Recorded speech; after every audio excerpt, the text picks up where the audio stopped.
Diamond, Private Detective.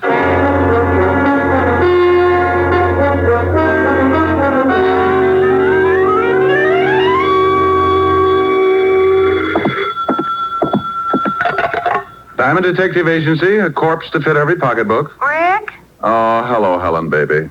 Let me sit down. Oh. Rick, what's the matter? You sounded like your arches just broke. You got the right idea, baby. What's with the early call? Early? Rick, did you just get in? It's after 11. I was dreaming of you, baby. You wouldn't have wanted me to stop just to get into the office. It's probably a whole harem. Helen, you got to stop that peeking. You read the morning papers? The police commissioner's house was robbed of $50,000 worth of diamonds last night, and his gardener was murdered. What? I thought that would fetch you. Better get a paper. The commissioner's statement's written in blood. Yeah. And if things don't wind up fast, tomorrow's statement will be in Walt Levinson's blood. It'll be his case. Now, you stay out of it, Rick. This thief cuts throats. Yeah, I'm scared. Are you, Rick? Well, come over tonight, and I'll frighten you at close range. Say 8. See you tonight, baby. Bye. Is this the Diamond Detective Agency? Just like it says on the door. Sit down, Mr. Burton, Phineas Burton. What can I do for you, Mr. Burton? Well, I want to hire you if it's agreeable. Well, for $100 a day in expenses, I'm pretty agreeable. Well, that's fine. I have a package I want you to deliver to a party in Philadelphia. You can get a messenger for $5, or if you're hard up, a carrier pigeon for a handful of popcorn. Why a detective? Well, I'm perfectly capable of judging for myself what I need, Mr. Diamond. Now, here's $300. There will be $200 more for you after you make safe delivery of the package. Why? Oof. Why? 3-letter word meaning why you want to pay me for 5 days when the trip to Philly and back can be done in a few hours. Oh, Mr. Diamond, I simply want you to drop everything else and take this job immediately. And that is my reason for the added payment. Oh, all right, I'll take your money. Just as soon as you tell me what's in the package, who it goes to, and why it's so important that I take it personally. Well, I can't tell you that. Okay, it's your problem. Do you have to know? Oh, no. I can recommend another agency who will do it for $25 and no questions. Oh, very well. Mr. Elliott will meet you at the Philadelphia Station Information Desk at 2 o'clock today. I will wire him your description, and he will make the contact. As for the package, it contains some very valuable papers, which Mr. Elliott is afraid his wife will try to intercept. I see. He commissioned me to find the best man I could to bring the package to him. You'll have to leave immediately. Mr. Elliott is very anxious to get the package. You call me at the Astor when you return, and I'll send over the rest of the money. Good day. It may be at that. What? Forget it. Burton left the package on my desk with the money. He was a thin guy, had a funny pot that made him look as if he'd swallowed a basketball. He pushed it out the door and waddled after it. When a guy insists on throwing money in my lap, I get suspicious. And when I remembered the robbery of the night before, I got that lousy feeling again. Now, paragraph 4, section B, rule A of the Detective's Code of Ethics says, quote, upon receiving money to deliver package, detective must never open same. It is unethical. Yeah, who's ethical? Well, surprise. No wonder basketball had been nervous. At the bottom of the box were 5 pretty little diamonds. About 10 grand worth at a guess. Of course, it may have been that Burton thought diamonds should belong to Diamond, but my bet was on a frame-up. A frame that cost the real heisters 10 grand out of 50. It was aimed to get him a nice picture to fit the frame. Me.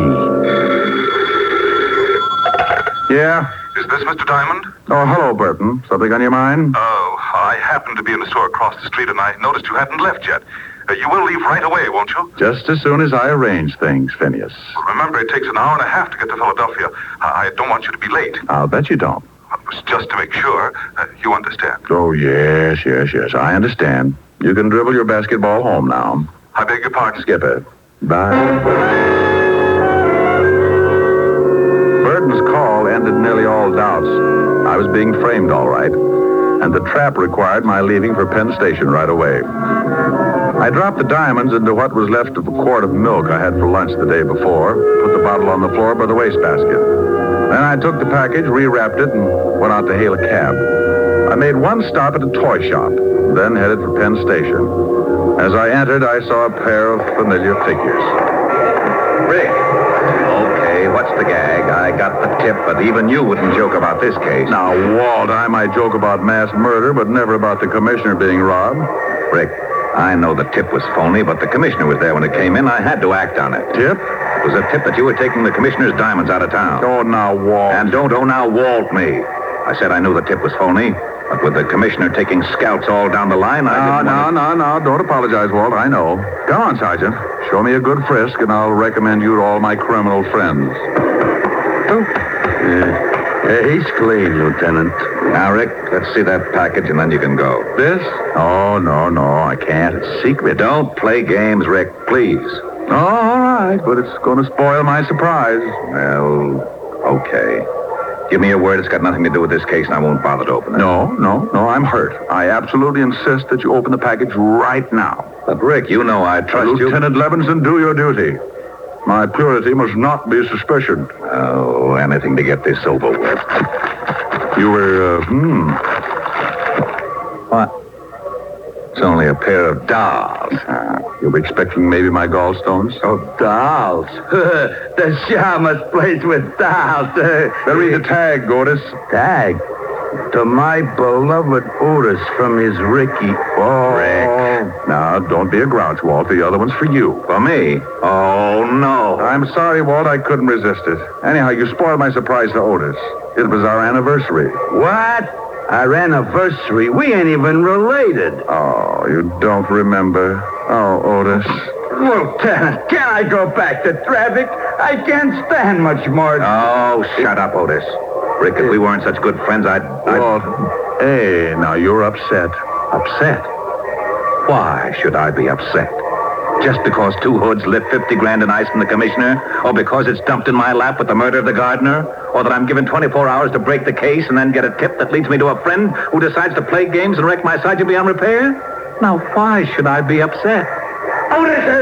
Here you are, Lieutenant. But take it easy. That's a second bottle of bicarb today. Walt, you read an apology and I make it. I'll do better than that. I'll help you if you'll let me. Well, I can sure use your help, Rick. I haven't got a single lead. You want to look at the corpse first? May as well. Has he got a record? No. And the commissioner swears he was honest. Probably stumbled onto the thieves and they had to put him away. How about the rest of the servants? They were all out. Commissioner and his wife were at a party. They'd given the entire staff the night off, but I guess perhaps the gardener returned a little early. Yeah, well, let's get out and take a look at him. I've got a personal interest that makes me want to crack this case. Client? Call him an ex-client. I'll explain him later. Come on.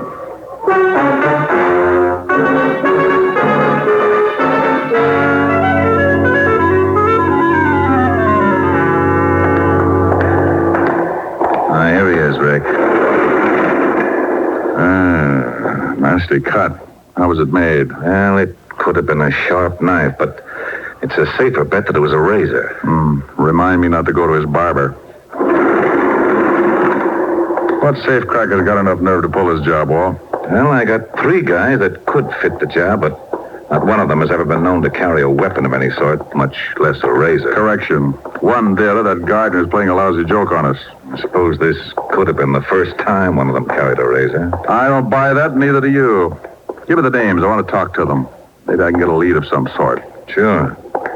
Here they are. And please, Rick, call me if you get anything. If I can find a nickel. Bye.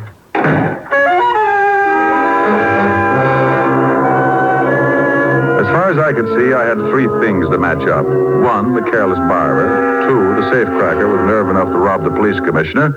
And 3, the reason why I was picked as the pigeon. I gave up the idea of hunting for Burton, the guy who came into my office. He was probably a flunky and not worth running down. So I checked the names I got from Walt, grabbed a cab, and headed for the Bronx. The first turned out to be an ex-con trying to go straight by working in a Bronx hash house. The second was likely, but he'd kissed his wife with a beer bottle and spent last night in jail. At the third address, down in Greenwich Village, I met a landlady with gin-loaded tonsils and a cute mustache. She tipped me that my third prospect, Vincent Mayer, might be playing pinochle at Pietro's, which turned out to be a cafe with a 30-foot bar, 3 tables, and a back room. Hey, barkeep. Yeah. What'd it be, Fred? Milk, no chaser. Milk? Who makes it? Oh, you mean like from cows? Never carried the stuff. Where can I find Vince Mayer? Why don't you ask me, handsome? Wow. Hello, baby. Now, do I look like a baby? No. My name's Jean. What do they call you? Take your pick. Call me Rick. Hey, you talk funny. But you're awful nice. Too nice to be hunting for Vince Mayer. He's a bad boy, Rick. Yeah. Well, I'm trying to be a hero. Where is he? In the back room. There. The guy with the light hair. But be careful. Thanks, baby. I'll buy you a palace.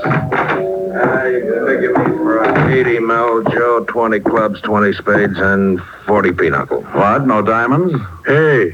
Well, look who's here.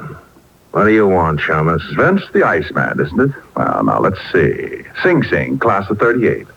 Where's your school tie, Vince? The name is Mr. Mayer to you, Diamond, and privates are not welcome here. It's a closed game. Yeah. Move on. Give me a reason. You want to play dead? Oh, come on, Vince. You're not going to get upset just because I think you robbed the commissioner? You did, didn't you? I told my story to the cops. I'll bet. But you didn't answer my question. And here's another. Who's your barber? You're asking for it, Diamond. I was brought up right. Now, let's get off this cat and mouse kick. I want some answers, Vince. Do you? That's right, Junior. I do. All right. Call him, Joe. Hey, what? All right, Joe. Stop it. That's enough, Joe. All right, now drag him out in the alley. Vince, can I, Yeah, okay. Maybe it'll teach him not to get so nosy. But keep that razor in your pocket. I will, honest. This is gonna be real fun. Come on, Shamus. Here's where I do some road work on your liver.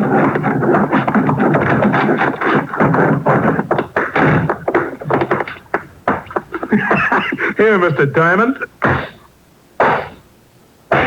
I only wish my brother could see you. When I came to, I was curled up around a round metal object I couldn't see, and I felt as if I was smothered in a mountain of cotton. And getting out of it was like trying to shovel sand with a pitchfork.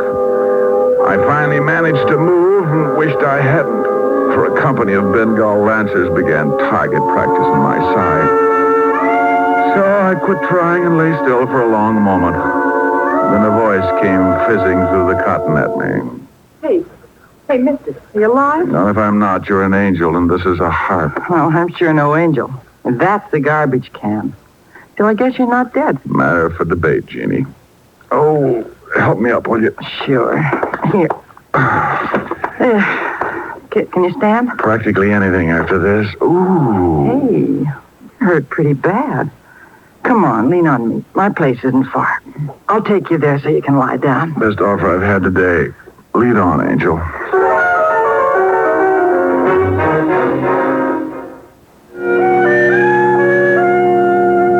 There. Now, how do you feel? I never use language like that in front of a lady. Oh, I'm no lady. I'm a waitress at Pietro's. I heard the noise in the back room. When you didn't come out, I took a look. Ooh. Gee, does your head hurt, baby? Like all my relatives are inside digging for gold. With luck, I can open my eyes and they won't fall out. You know, we might have had a lot of fun together if you weren't all banged up like this. I'll take that remark up with you later, honey. I'm not usually the kind of guy who runs out on pretty girls, but I only wanted to get my hands on the gun if who tried to kick my brains out. So I took Jean's number, filed it under for later investigation, and stumbled out into the street.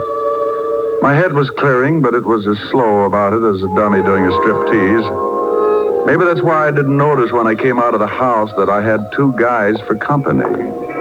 Hello, Diamond. Huh? When Pietro told me Jane had run out, I thought I might find you here. She always goes for guys like you. Well, she has taste. I'm glad you came around. I have a few things I want to discuss with you and Joe here. Hold it, Shamus. I'll show you how easy it is to get rid of your troubles. No, that's a pretty little gun. Aren't you stepping out of character, Vince? You're supposed to be a smart one. You're getting on my nerves. Yeah? Well, put the gun away and I'll quiet you down a little. You want me to mess him up again, Vince? And what's with you? Come to do your job over again? I may at that. Yeah? Well, you got 32 teeth, Sonny. Want to try for none? Why, you... I got some questions I'd still like to have answered. Why was I picked as pigeon? Why me? You're getting a little too smart, Diamond. Now, listen. I know you got wise to Burton, so it figures that you still got the package. Now, I got no reasons to give you $10,000 worth of diamonds. I want them back. Oh, dandy. I've got big news for you, Buster. You're not going to get them. Don't make any mistakes, Diamond. I'll use this gun if I have to. Ah, go eat a tombstone, Joe. Yeah, how's your stomach ache? Wait a minute, Joe. Now, Diamond, look, you can have a choice. You bring the rocks to me at Pietro's in an hour and we'll forget the whole thing. Or don't. And I'll send Joe with a few friends to call on you. And for the last time. For a few sick minutes, I leaned against the wall, wondering if I wanted to live. One thing I was certain of was that Vince Mayer was never going to get those diamonds back. Or was he? An idea began to percolate in my head to the tune of an old rhyme about a goose and the gander. And I got inspired enough to sit up and forget my aching ribs. When it simmered into a full-scale boil, I grabbed a cab, went back to my office, and got the diamonds out of the milk bottle where I'd hidden them. Then I headed for the village fast. I was soon banging on a door there like a drummer playing Bob.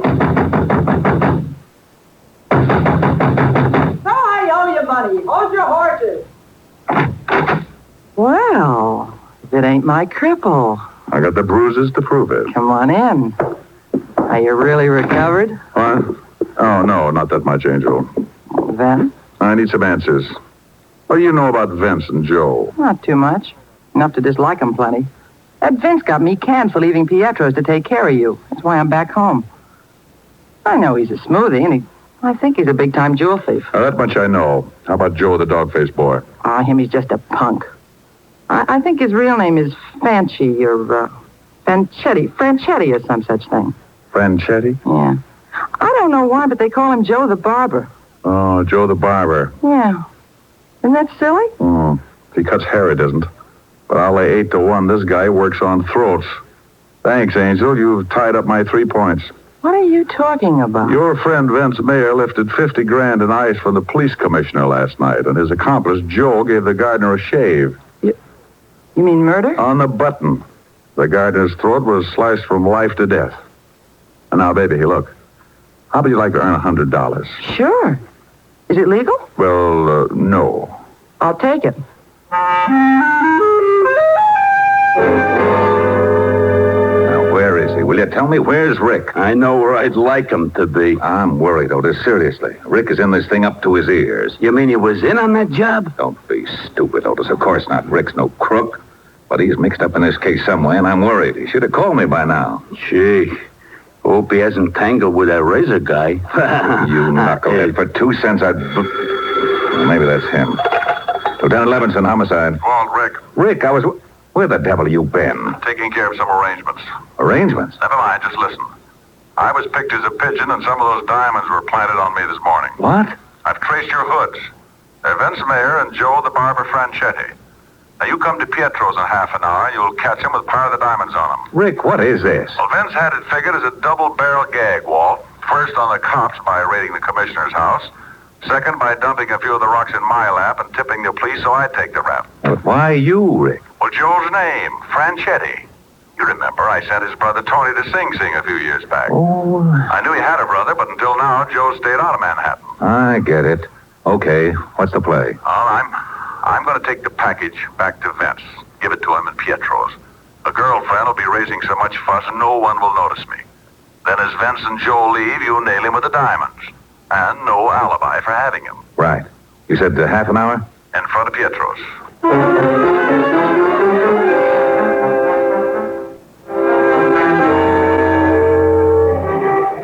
Take a peek, Angel.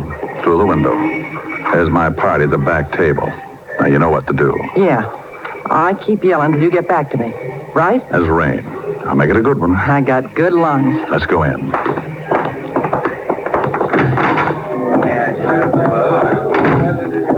Okay, over to the bar. Luck, Rick.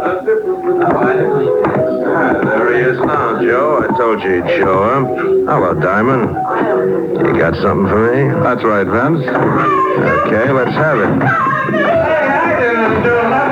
Hey, what's going on over there? Something stupid, Dame. Here, do you want the package or not? Oh, yeah, give it to me.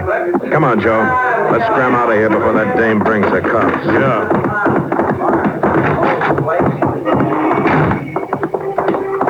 That's an easy way of getting back to 10 grand, ain't it, Vince? Shut up. Come on. Take it easy now. Okay.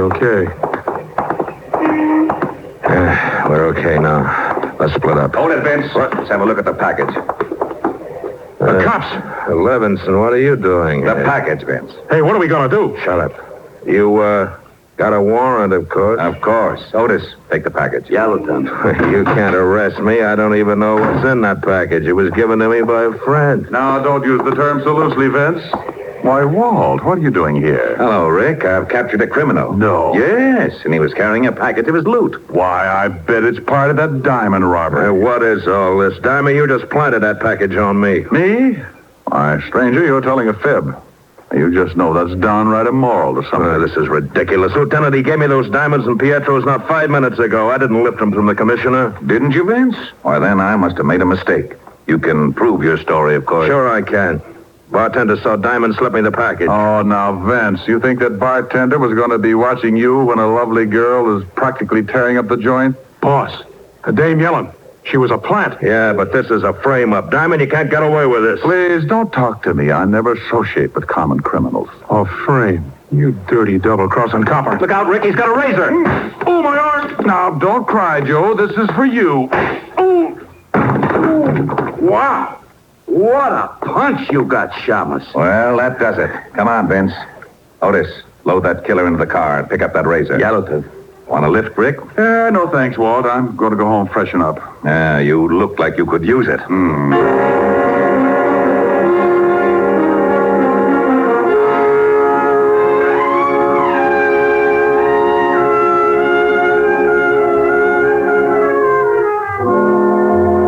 left Walt and headed for my apartment, where I grabbed a stomach full of vitamins and planted myself under the hot shower. It felt so good I fell asleep. And if Walt hadn't phoned, I'd have probably become the only man in history to drown in the shower. Walt shocked me wide awake with the news that he was holding a $1,000 reward for me. I gave him my nicest thank you and made a mental note to drop by and give half of it to Jean to make up for her losing her job. Around about 8 o'clock, after I'd taken care of dividing the reward, I steered for 975 Park Avenue, made it with no trouble, and rang the bell to Helen's apartment. Oh, good evening, Mr. Diamond. Miss Asher's expecting you, sir. She's in the library. Thank you, Francis.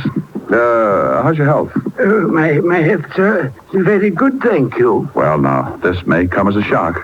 But, Francis, about the money I owe you. Oh, don't fret about it, sir.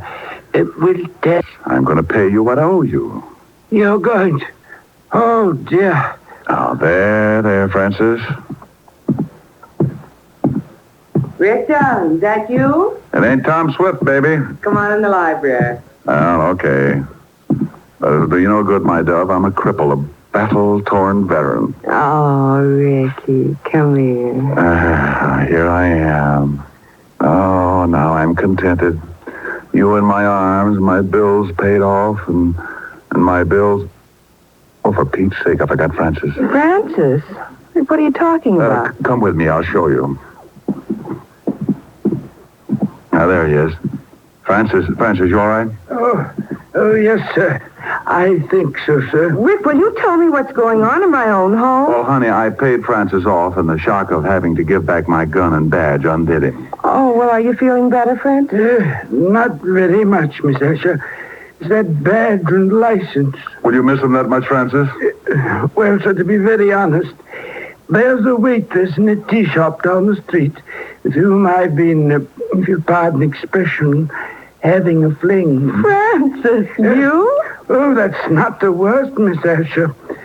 I'm afraid I've been a bit of a fraud with her as well. In fact, with several of the waitresses there. Now, wait. Where does my badge and license enter into it?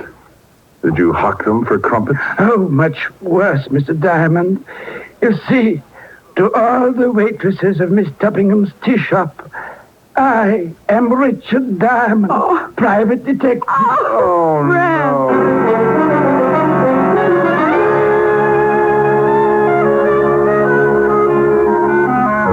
You have just heard Richard Diamond, Private Detective, starring Dick Powell. Helen was played by Virginia Gregg. Tonight's story was written by Herb Purdom and edited and directed by Blake Edwards. See the Richard Diamond picture story in the December issue of Movie Stars Parade. Dick Powell soon will be seen in the screen version of the best-selling novel, Mrs. Mike.